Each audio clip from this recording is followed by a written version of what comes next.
It's nice to see you all here in lovely Swedish weather, which is quite typical, I would say. A little bit too warm and not raining, but at least they announced some sun for the afternoon and for tomorrow morning. So if you're lucky, you can also see some better weather. But we will see. First of all, we are here at the Dockyard Hotel, and we all have lunch and dinners more or less all the time when we are here.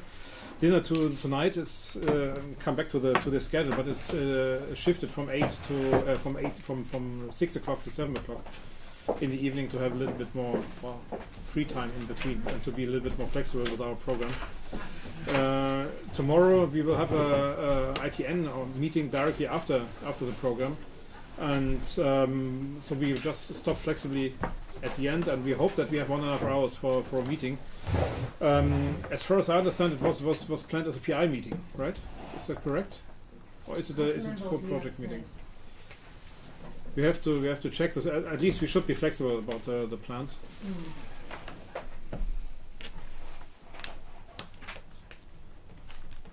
Basically, the meeting will be chaired by Liat, and so I think we all received the message today that we have some topics, and I think in some cases it looked like a PI topics, and in the other cases it looked like overall topics for everybody. So sounds like a secret meeting. In a way, it is to confuse everybody. But I don't know. We just will react flexibly on Liat's plans, I would say. Tomorrow we also expect Jolanta, I think. I don't know when she will arrive. Will she arrive late, or will she even arrive? She's going to attend the dinner. So just the dinner, so not for the afternoon meetings. So. But I'm not sure. That's what I got from her SMS. Okay, some openness is necessary for some flexibility. But at least we will meet both of them in the afternoon and later for the evening for the dinners. It's a little bit shared responsibility. Our responsibility was just to prepare this meeting, the course as such, and so the ITN meeting comes afterwards, and that's I didn't care so much. Maybe I should have done this, but to prepare a little bit better. But that's what I didn't do. I start with some basics on the short course as such, and then the plan was to hand it over to the lectures of the single topics, to arrange the 1.5 hours individually or free, more or less. For today, it's the plan that we have a short lecture at the beginning. Short means 30 minutes as announced, and then it will be Wengxian and Gülin who will chair the workshop. And both are already happy and completely relaxed, so make it easy for them. And I know from Pirjo that you will not start at 8:30 tomorrow morning with a lecture. Because you think it's awful to start at 8:30 to listen to No, we just walked. So you still need to be here at 8:30. No, of course, it's not that you will not start, but at least we will start at 8:30, but not with a lecture. Yeah. And I'm curious how it goes. So we didn't communicate anything about our plans, so but that's that makes it interesting. And I also don't know what Angela and Las Christa are planning, but so again we need some flexibility, and you will manage. We received papers from most of you, and I think from reading it was really great to see the variety of reactions on the papers, not just in terms of numbers of characters, but also in terms of how you argue and what you highlight in these topics. I think that's an excellent basis for the discussions, especially because you're so unequal in your reactions or in your texts, and that could be good basis for this. Just be prepared that I think most of us read most of the texts, and so the idea was to have a proper basis, just to some basic reading in the beginning before the lectures, but also some basis for the workshops. And in the end, I hope it will be only 1 hour that we have, in our case, for the workshops. And if there's no discussions, there will be ways to arrange a discussion or to force you into discussion. That sounds menacing. Sorry? That sounds menacing. Well, let's see. So we've invited for this meeting. It's just briefly, and we suggested to assign 3 points for this, of course, we can't give you points because that's all in the responsibility of the supervisors. But my calculation, at least, was that it should be equivalent to what we would call a 3-point course, which means then 2 weeks full-time work. That means that you have 8 working days for reading and writing, and 2 days for classroom teaching. I hope that was okay. And there was we had a discussion whether the number of texts was too much or too many, or whether it was too much text expected. I was probably on the extreme side that said, well, it's okay, and some people that said it's not okay. If I calculate it this way, that it's 2 weeks full-time work minus 2 days classroom teaching, that was simply my calculation. And of course, one can always discuss it against the backdrop of the conference ahead of us. But maybe we should have reduced the workload to 1.5 points and reduce the text. But at least in that case, it's just the basis that we have. And if you want to argue, just do so. But we just start as it is. And my suggestion is nevertheless to earn 3 points from this. But we all have to decide, because it may also be different in different universities, what you can get from this. I just want to present a general outline now, and some words on aging and aging theory. As a beginning, we have, I planned impulse lectures and followed by workshops. It's just more or less my reading at that stage here. And then we have that program, which means we have 2 topics today, just the introduction, with a little bit aging theory, aging research from a historical perspective, and something about aging life course and social structure. Then we continue with 3 thematic complex lectures plus workshops, and have a what we call here summary on aging life course in a nutshell, which means there will be no senior researcher input at that stage, but Gülent will try to convince you to arrange a workshop based on the topics that you set after these discussions. So a little bit summarizing, or maybe also even trying to identify key issues also from an ageism perspective. And I don't know whether you talked to anybody already, but with some people we talked about the concept. So you have some expectations. We thought that the coffee breaks and the lunch break will be sufficient to prepare this, and to also avoid too high expectations in terms of regarding the preparation. And it would just be nice to try to bring the patchwork that we probably arranged in the beginning in a coherent way. The basis or the entire that course started with a coffee meeting in Boston at GSA last year in November, when who was there? Liet was there. You were there. I was there. Myself and Yola. And Yola was there. All right. And we just had the idea that it would be good to have some basic understanding about aging theory and so on. Then we discussed what we are doing back home, and we have a course on aging life course and social change. It started as aging later life. Now it is aging life course and social change, which is a 3-module, 15 points program over the entire year. And then the idea was that it's not a good idea to bring you to Sweden to listen to that, because that would create a lot of trouble.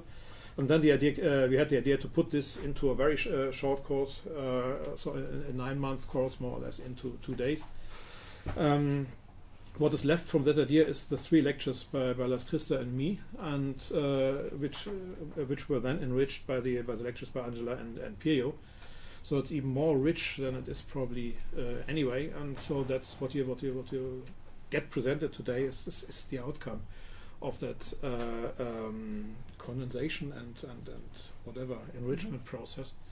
We hope it's possible to do this, but it's innovative at least, and it's also innovative that we present in front of each other, also among the seniors. So that's not so common, by the way, which is a pity that we don't lecture with the participation of senior college. Usually you sit there as the poor senior idiot in front of everybody, and you're giving lectures, you're interacting, but you don't get feedback, of course, from so much. At least I don't get feedback from other professors and not so much discussion about Yeah. it. Maybe even correction also.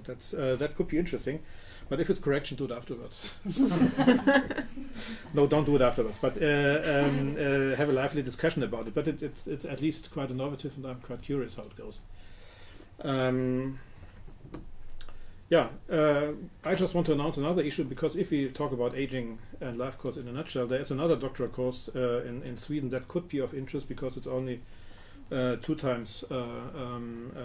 meetings in person on site in Norrköping and Stockholm. So if you're interested in the topic, there will be a course in the Swedish National Graduate School on aging and health, which is a national doctoral school with, I think, 55 at the moment participants. And then these courses are offered. It's paid courses that are paid by SWEA, paid by the institutions that are offering them. We will offer this course on life course old age and old age exclusion, together with the Aging Research Center at the Research Center for Aging in Later Life. So 3 institutions in Sweden that are doing aging research, and not the worst, I hope, in Sweden, trying to do this together. And we also invited Kieran Welsh from Ireland to give 2 guest lectures and a workshop in that context. The first part is an online course, so the introduction can be assessed by Zoom. Then it's 2 meetings, so it's probably a format it is a format that allows for traveling, because we aim at attracting early stage researchers from entire Sweden, of course. So it's possible to travel for this. It's 2 days, just 2 hotel nights, and 4 days, 2 hotel nights involved in this, and it's arranged as a 1.5 points course, so it's not so much work to do. Preparation, active participation, and a short examination in the end. So there is work, of course, but it's a different structure. The application deadline is in November, so you have a lot of time to think about it, maybe ask, and maybe really consider with your senior, with your supervisors, whether that's useful or not. Participation is limited, of course.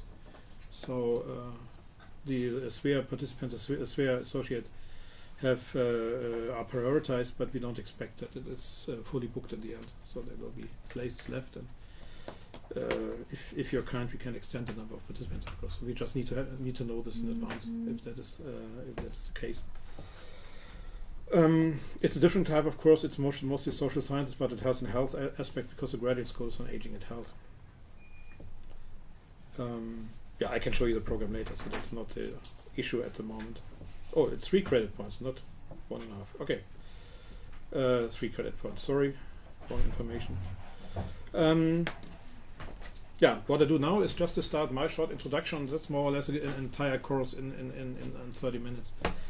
And that means that I cut a lot, and I want to provide an overview in aging and research, and aging as a research and societal issue. I will address the history of aging, not just aging research, the development of aging research in that context, diversity of social gerontology, theory and concepts. And I will not raise any methodological questions. I will not pretend to be comprehensive. Don't expect this. And I will not formulate the preferences. At least, there is implicit preferences, so that's what people work with, and what people don't work with. But it's not to convince anybody, to do quantitative research on life courses with registry data, but it's of course from that perspective. So that's it. You can't hide it. And it will be exemplary, retrospective, not comprehensive, and you can discuss that afterwards. So if you want to. So that's the point. And that's my favorite quote for my favorite teaching quote, more or less. The scientific study of aging has been an odd mixture of the accumulation of mountains of dismal evidence that almost anything you think goes wrong with age, and we have a lot of simplistic theories that try to explain aging in forms of single processes. That's a biogerontological perspective, so that Brian Charlesworth is not a social scientist, but it indicates partly an interesting perspective 20 years ago, where we had a lot of simplistic ideas, or even maybe longer ago, simplistic ideas about what aging could be, how aging could be conceptualized, And we had also these negative age stereotypes in aging theories. So that's the point. It's not how aging goes well, how aging goes well, but the issue is really to understand what's the problem of aging from a not really multi-dimensional perspective. Going back to this, no, it's more a historic overview. In the early 21st century, we have to take for granted the aging of population. We have a redoubling of life expectancy and so on, and we have a substantial increase of what we know as life expectancy to nearly 100 years. We have a major success of modern societies. That's always something we should highlight. And we have new opportunities, requirements, and we have declines in fertility. We have superannuation, if you want to call it like this. So we have a quite ambivalent picture here. What you can nevertheless summarize here, if we have more old age in society, we have more aging in societies, we have more aging in individual life courses, be it as a sequence, as a normative program, or as a sequence of positions that we can measure.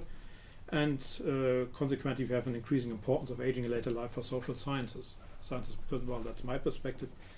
That's probably similar also for behavioral sciences, for political sciences, for economy, but it's an increasingly important topic from many perspectives, not just on the micro level, but also on the meso and macro level, where aging becomes a much more permanently more dominant, or it's increasingly dominant paradigm or fact that we have to take into account. Then we have aging as a basically open biological and social process over the life course, which is again also one of my favorite sentences in the beginning. Later life is a stage in this process, keeping this in mind that that's multi-optional, shapeable, internally not structured by society. So we have quite a strange thing when we think about old age or later life or anything what we want to call like this. Openness and plasticity are there. You can always think that you can structure it in a way as you like, but of course it's quite limited. We have risk of losses, declines over the life course, which are based on a biological basis. That's also something that social sciences can't neglect. So it's not just open. In the end, it's not open at all, because aging always leads to death. So there is no openness at all. So nobody will survive 120 years at the moment. Maybe we will even die earlier, but at least there will be a level at the end. We have biological preconditions. We have personal resources, so you can't go beyond your biological existence and your genetic preconditions. We have social regional context conditions. We still have class. We have urban areas. We have rural areas. We have rich and poor countries. We have also countries like Sweden with a moderate or cold climate. We have countries where it's a little bit more difficult. And then we have overall societal historical context in terms of policies, global economic conditions, or whatever, even climate change, or things like that are conditions that will affect aging and limit openness and plasticity of life courses, of aging processes. Beyond that, you can describe aging later life as social construct. In that sense, they are some kind of form of knowledge, and we have societal images of aging that are expression of such knowledge, and then we are quite close to aging images or stereotypes, and they change over time. They are historic and cultural specific. They are kind of social reality, and that makes it fruitful to think in historical terms, to understand that what we think is aging, or what we think as age discrimination or age structure, is quite specific for here and now, or for any time that we take a look at. So we have to think about not just in micro or macro terms, but we also have to think in terms of a fourth dimension beyond region, which is time. And we have formative context for what we think is aging